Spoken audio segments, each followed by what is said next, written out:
maybe it's been long enough and I can drink again. I think I can control it now. I've been sober for a long time and I've learned healthier coping strategies. I'll never live an alcohol-focused life again. I'll just drink on special occasions. And yeah, maybe I wasn't even that bad. Like maybe I didn't even have a problem.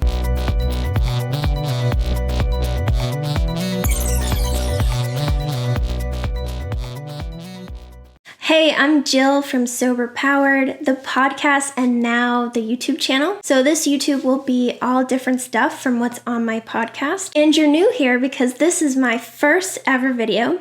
So make sure to hit that subscribe button. That was a really weird thing to say. Have you ever had those thoughts that maybe you can moderate now, maybe you weren't that bad, you can control it, it's been long enough, and then you go back to drinking and you find out that you still can't control it? Well, in this video, I'm going to explain a bit about my story with moderation, why you can't change the way that you drink, some more information about how the mind works for people who can moderate, and what you can do if you start having these thoughts to prevent yourself from going back to drinking. I drank for 7 years, and for 5 of them, I tried to moderate. I thought if I could just find the perfect strategy and I could just practice starting and stopping drinking enough that I'd be able to do it naturally. And I dedicated my life for 5 years to moderation. I used to research moderation strategies online. I would find articles about how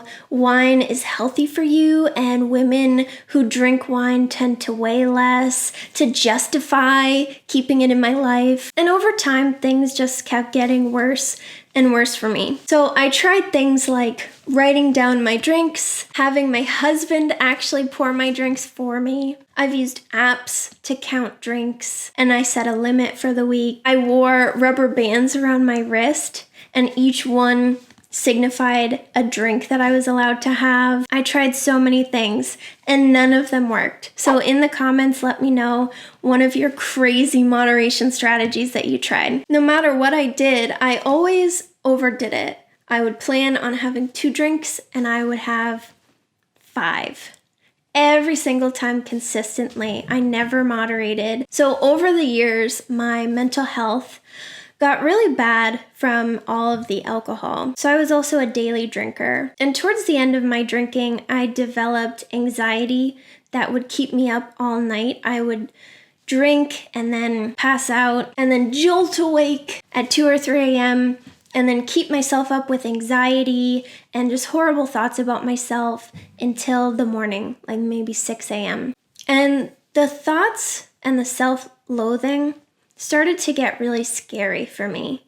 And one day I was so desperate that I told my husband, I'm not going to drink for 90 days. I don't know why I said 90. I thought 90 was the magic number. And I had never skipped like any time at all up to this point. I had never done a month. I didn't even attempt a month before. So I thought, if I just can do these 90 days, I'll be cured. And then I can drink moderately. I just need a healthy reset. So I did the 90 days, and it was hard. And I was so focused on the end goal of moderating that I missed all the benefits. About 2 months in, I realized that day 91 was actually going to be my 29th birthday. And I thought it was fate. I thought the universe was telling me, you're doing the right thing. This is going to work, and then you'll be able to moderate and you'll be a normal drinker, you'll be great. And I drank on day 91 on my birthday, and I got drunk. I didn't stick to the moderation plan, but it wasn't my fault. It was because we finished the bottle of wine that we were sharing early before dinner. So then we had to get more to have wine with dinner. And then our server gave us a free shot after dinner for my birthday. And then after that, I was just like, screw it, let's party. Totally not my fault at all. But after that day, I did actually moderate for 2 months. I had 2 glasses of wine on Saturday night, and I didn't want any more. And I didn't want to drink on the other 6 days. It wasn't like I wanted to drink and I was resisting. I just didn't want to. And I would have my 2 drinks and stop of my own free will. And I was convinced, like, I'm cured. I did it. I can drink normally. Look at me. Down from drinking every single day and getting drunk multiple times a week to now only having 2 glasses of wine a week.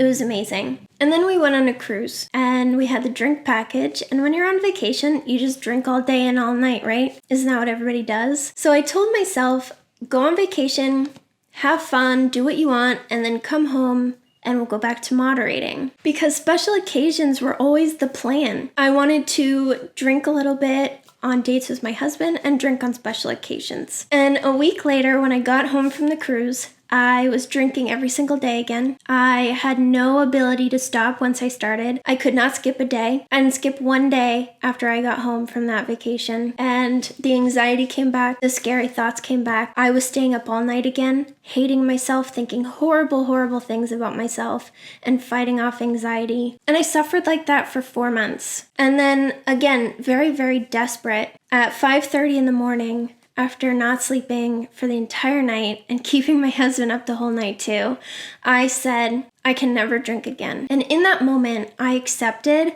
that moderation is impossible for me.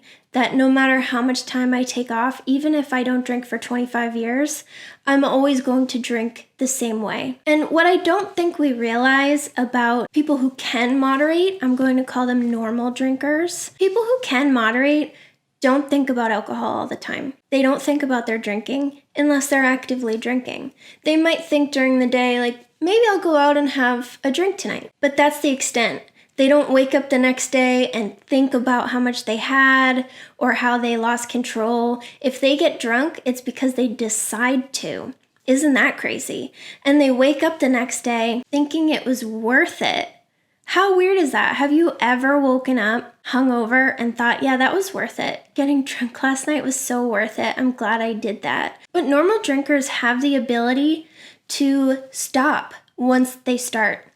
And they don't need a fancy strategy to do it. They can just stop. So if they decide to keep going to the point where they get drunk, it's because they know that they're going to be hungover, but they think getting drunk is worth it. So if you obsess over alcohol and you think about your drinking all the time, even when you're not drinking, you can't not do that. You can't be unobsessed with alcohol and still drink it. The only way to let that obsession go is to get sober. Some people are more susceptible to addiction than other people. And there's a lot of factors that go into that, which I explain in some of my podcast episodes. I'll link them below. And I will explain some of it on this channel in the future. But a very important thing to understand is the concept of neuroplasticity. So our brain doesn't just develop and then that's it stays that way forever. Our brain is very dynamic. It can change and adapt based on our environment, based on our life experiences, and that's what neuroplasticity is, the ability to adapt and change. And this means forming new connections in the brain, and some of those connections are between alcohol and anxiety, or alcohol and the ability to be social, or alcohol and forgetting your trauma. Whatever reason that you're drinking, you carve this path in your brain, and once you have that trigger, it's an automatic response. Your brain is just like, drink, because that's what we always do. That's what we should do. That's all we know how to do to handle this. And that's why it's so hard in the beginning, because you stop drinking and you don't fully want to, but you know you should. And then you get triggered and you don't know what to do. And all you've done before every single time is go get drunk and forget about it briefly. But the good news is, just like our brain can change and adapt to alcohol abuse, it can change and adapt the other way. So the more that you don't drink and you choose something healthy instead of using alcohol to cope, the weaker those pathways get and the stronger other pathways get, until you get to the point where you have anxiety and you know, I can call a friend, or I can go on a run, or I can bake, and you just do that thing. You don't have to force yourself or convince yourself. It becomes automatic, and drinking doesn't cross your mind. But the reason that we can never be cured or moderate is because those pathways don't go away. Just because they get weak and worn down doesn't mean they disappear. It's always there. The possibility of obsessing over alcohol is always there. And if you drink again, you may not go back to it immediately. Maybe you drink moderately for a year, but slowly you reactivate those pathways and they become strong again. And you reinforce them and you teach yourself, when I have problems, I drink and it makes the problems better. And then you're right back at it. And remember, like I said, you can't just stop obsessing about alcohol and still drink it. And the obsession is a main part of the problem. So if this is something that you struggle with and you have these thoughts, there's a few things that I want you to do. I want you to remember that you quit drinking for a very, very good reason. It's not easy to quit drinking. People make fun of us. People think we're weird.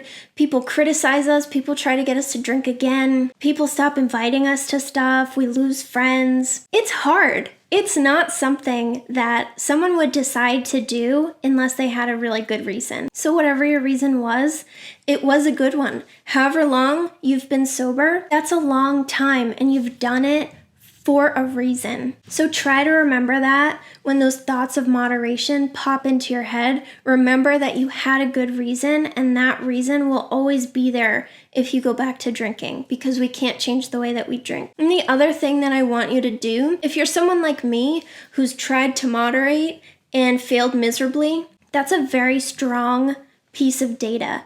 So now if I ever have those thoughts again, maybe it's been long enough. I know, no it hasn't. It will never be long enough, because look what happened when I gave it up for 3 months. Yeah, I moderated, things were great, and then I went right back to normal, because that is our normal, abusing alcohol. So whatever data you have, analyze it, think about it, think through how you tried to moderate, or if it worked, how long did it work, what led you back to destruction, and think through your experiences. And the more you understand and accept your drinking for what it is, the easier it will be to stay sober and resist triggers and cravings in the future. For me, when I am triggered or I'm upset, drinking does not cross my mind. It's hard for me when I'm social and I'm around a bunch of people that are drinking. That's hard. But on the emotional side, I don't really get triggered to drink. And that's because